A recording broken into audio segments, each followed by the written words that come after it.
Hammaga assalomu alaykum. Esing ballar söyledi atlı podkastımыздың navbatdagi sanын башлаймыз.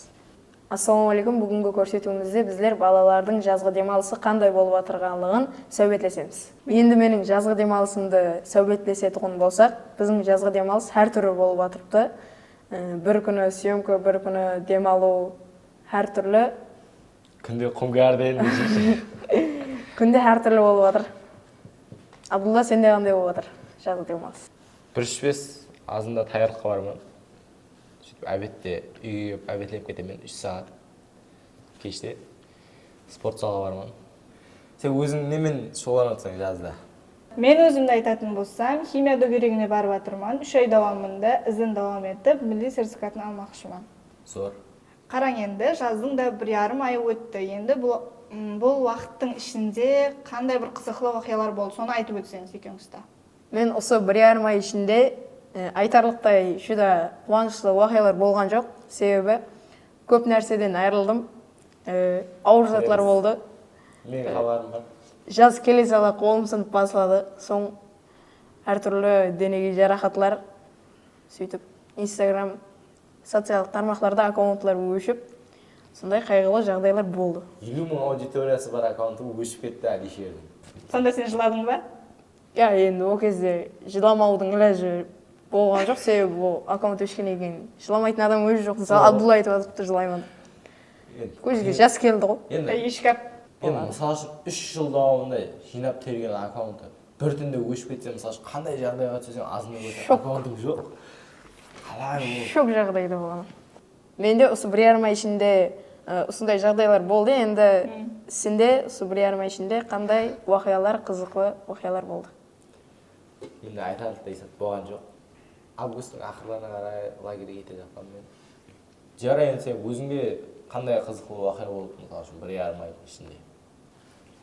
Менің күнім сол, har күнгідей таярлыққа барамын. Жастар орайына келіп, өзіме жақын достар арттырамын, һәм жәмиеттік жұмыстарда белсенді болып жұмыс істеймін.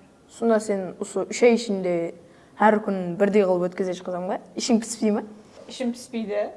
Ішім пісуге уақыт жоқ, лума.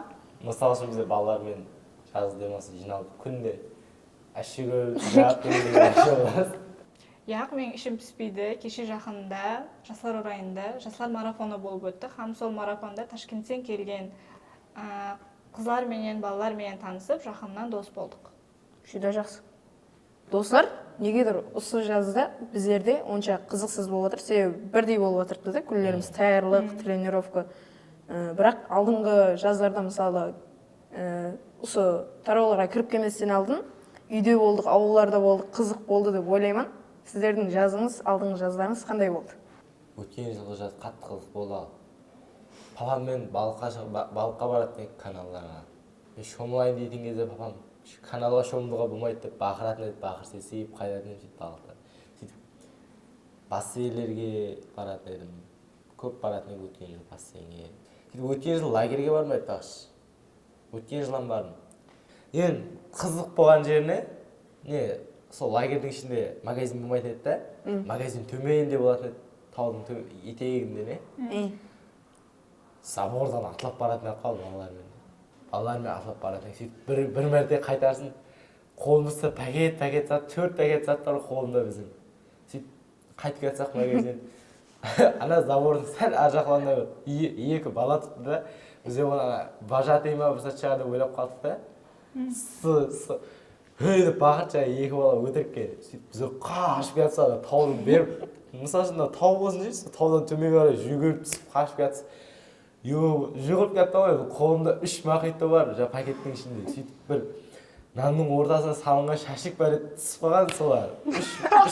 3 мақиты мен шашик түсіп қалды, жүгіріп кетіп. Жоқ, сол шашик сөйді тұрған жоқ па, білмеймін, бірақ. Шырмам кетті ғой. Сол шашикті бір кезде жегім келеді, қатты қалды. Ойыма келеді. Сенде не қызық болды, Алишер, өткен жазың мен осы жазың айтса? Енді менің әзіргі жазым мен өткен жаздың арасында жүда өзгерістер көп болды. Білемесе, өткен жаздан шашы бар, әзір епіліп шашы бар. Котовский еді өткен, кім картон mesela? Ұлыма короткий. Короткий еді шашы. Оласы ума түрден өзгеріс болып кетті. Түр. Сәл өсіп кеттік па, білмедік, бірақ осы жазда шомылу деген затлар, мысалы, алдын жүді қап-қара болып, күйікте болып, көшеге шыға беретін едік қой. Әзір бірақ өткен жыл көрдім, Әлішер қап-қара, осы жыл ағарған бірақ. қап-қара болып, сөйтіп үйде әбетте ешкім жоқ жұмыста, папаларымыз сөйтіп әбетте әрдайым құдай үйімізден ұзақ жерге пияда шомылуға баратығын едік. Сөйтіп шомылып дағы жолда үй алмай машиналарда өтіп баратыр, бірақ біздерге бәрібір шомыла бердік. Сөйтіп шомыла беріп, уақытқа қарамай кешке дейін шомыла бергенбіз. Сөйтіп Ерлеріміз көгеріп қайтатын еді. Үйге барсақ, қақтан кетсең бізде жоралармен ойып кетсіз, бірақ шашларымыз ашшүгіле шыққаннан кейін шашың қандай қылады ғой, шор болып. Шомылуға бардың ба деді. Яға маған, яға десе, бірақ біліп қояды, ерінің өгерген, шашың андай тікірейіп атқан болады, содай бақыр таяқ жейдік сол кезде. түр деген әжептәуір өзгеріп бірақ ол кездердің маманың ұрған таяғам ол кездердікі бәрібір басқаша, әзіргісі менен ұрмайтын шығар. әзір ұрмайды еді. Мен сәл һәм бала болғаннан кейін. Біздерде жазда осындай қызықлар болды. Сенде қандай қызықлар болды? Менде өткен жыл қызықырақ еді, себебі шаңырақ ағзаларымызбен бірге Ташкентке демалуға барып, бірге уақыт өткізіп жүретін едік. Қазір енді әркімнің өзінің жұмысы бар, әркімнің өзінің проблемалары бар, сонымен әркім өз жұмысын тәжірибесінің ізінде. Қараң, енді өмірімізде бір болған қызықты оқиға айтып берейік. Енді өткен жыл жазымызды білдік, қазіргімен салыстырдық. Енді қандай қызықты оқиға болды, бір есіңізден кетпейтін, бір үлкейсеңізден балаларыңызға дейін айтып беріп отыратын. Қандай қызықты оқиға болды? Ондай екі мәрте болды. Бір мәрте далада таза краскіленген бір не бар екен ғой, труба бар екен ғой. Соны ұстап былайда бір айланып едім, қолына краска қап қойды да кетпей жатыр, жаңа красканы деп атпан, кетпей жатыр, үйге жорып бардым. Мамам мынандай болып қалды, қолы бір жағалап тартқа өтті, сол жерге янда кетті. Одан кейін білмеймін есімді. Одан кейін зат білмейміз. Сәләркімен бәрі бір сәт жуды қолымды, бірақ кетті сол кезде. Енді әмі затпен жуып көріп жатыр, кетпей жатыр да. Ең кейінде бір бензинмен, сәләркімен бір сәт жуып еді, сразу кетіп қалды сыпырған кезде. Сөйтіп одан кейін қайттан сол қолыма суперглей төгіп алдым. Негізі ол таяқтан кейін сразу кетіп қалғанда бұның ойынша, бірақ кетпейді ол сразу. Сөйтіп бір мәрте суперглей төгіп алдым, қолдарым былай жабысып қалды біздің. Не қыларын біліп жатырмын. Ол кезде мамам бәрі барып, мамам мені қорқытып, болды қолың сөйтіп жабысып қалды, ертең докторларға апарсаң, мындай қолдарын қиып алып тастайды ертең. Қандай өзенің қайсысы болады, сондай затпен қиып алып тастайды, қолдарын тік тастайды, сондай ақ деп. Менің жүрегім жарып, мен жылап, мама, ондай қылмаңсың ба, бір қыла қойса деп жалынып жылап. Есімнен кетпейді ал сол кезде бағым. Дивар, сенде қандай қызық болды? Өмірімнен кетпейтін, бір ойымнан кетпейтін жағдай болды. Ескен құлаққа ұят, бірақ негізінде. Қыстың күні 3-4 жыл алдын шығар, по-моему. Анық жылын білмедім. Бір күні үйде ешкім жоқ. Енді қыс басыланбай тұрған шығар. Қысқы киімдердің бәрін жуып, етіктердің бәрін жуып қоямыз ғой. Сол уақытта сөйтіп мектепке киіп кететін болдық та. Бір зат болды сыртта. Сөйтіп мен етігім іші кеппеген дейді өзімене. Ана фен бар ғой. Сол андай шаш кептіретін жағын алып тастаймын да. Сөйтіп етігім ішіне салып қойғанмын. Сол уақытта көзімді ашып жұмғанын білмеймін енді. Өртеніп жатыр жаңағы гүлем кеткен. Тоқ кеткен хамы жер. Сөйтіп енді үйде ешкім жоқ.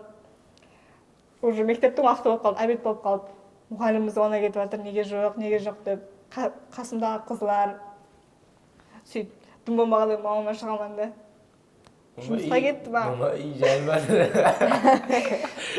Ой, етіктің жаңағы жанған жерін өзім өшірмегенмін да. Өртеніп тұрған жер сумен өшіруге болатын, білмегенмін уақытта. Кейіннен жаңағы барамын да қоңсаға қалармен төменге жылап, бір үлкен зат бүлдіріп қойғандай.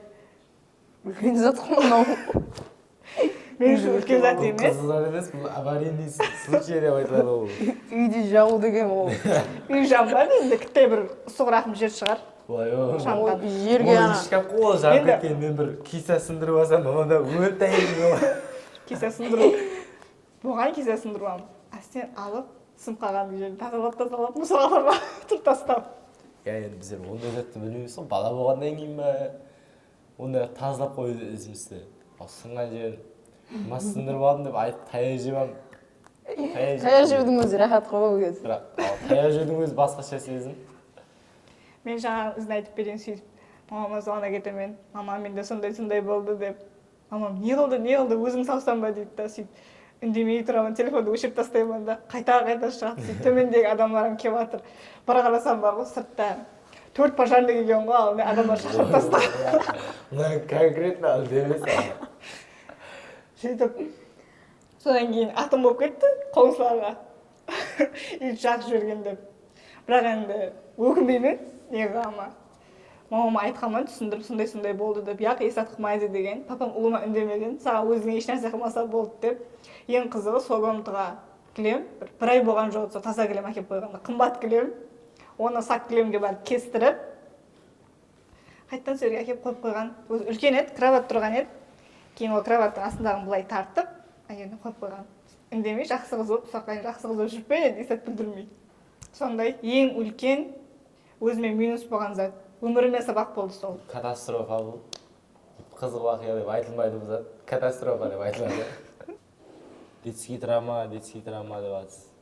Сенде қандай детский травма болды, Алише? Әзірдің өзінде кіттай боласың ғой? Өзі үлкен айтып отыр ғой, тем ғой екеуі. Бірақ қазір біздерде мысалы қазір 2018-17 жылдағы балалар сөйлегеннің өзін көтере алмай травма деп ойлайды. Бірақ көшеде ой күттай сөйлеп қойсам, масына келіп тұрады ғой. Бірақ олар инстаграмға кіреді шеш. Бірақ біреуді қарасаң, күттай бала. Біздің бір әшімің өзі 2015 жылда Әбдіназар 2015 деп аккаунт ашып алады. Өзінше үлкен адамдардың историяларын қойып қояды. Хайран қаласың. Біздерде енді менде ең кіттай травма дегеннің өзі бір 2-3 шапалақ шығар. Бірақ ол кезде көп затларды бөлдірдік қой. Қандай десем болады, сол травмадан кейін есімді білмеймін де, қандай шапалақ жеген есімде, бірақ қандай затларды бөлдіріп алғаным есімде жоқ. Біздерде травма солы, біздердің кезімізде, деп не? Мені бір мәрте... Ұруды травма деп жатыр, бұлар? Бір мәрте мамам бір зат бүлдіріп алып, не зат бүлдіргенім ядымда жоқ та. Бірақ алдыма келсең ұрмайман, Барып өлтіріп ұрады. Барып оған әйет, масқара таяқ жеді қой, ой, ременмен ұрды ғой сол көз маған деген. Біздердің жазғы демалыс осындай болып өтіп жатыр. Сіздердің жазғы демалысыңыз қандай болып жатыр? Төменге ойларыңызды жазып беріңіз. Кейінгі саналарында қандай темаларды сөйлесетінімізді комментарий бөлімдеріне жазып өтсеңіз. Хамме сау, саламат болың. Хаммеге рахмет.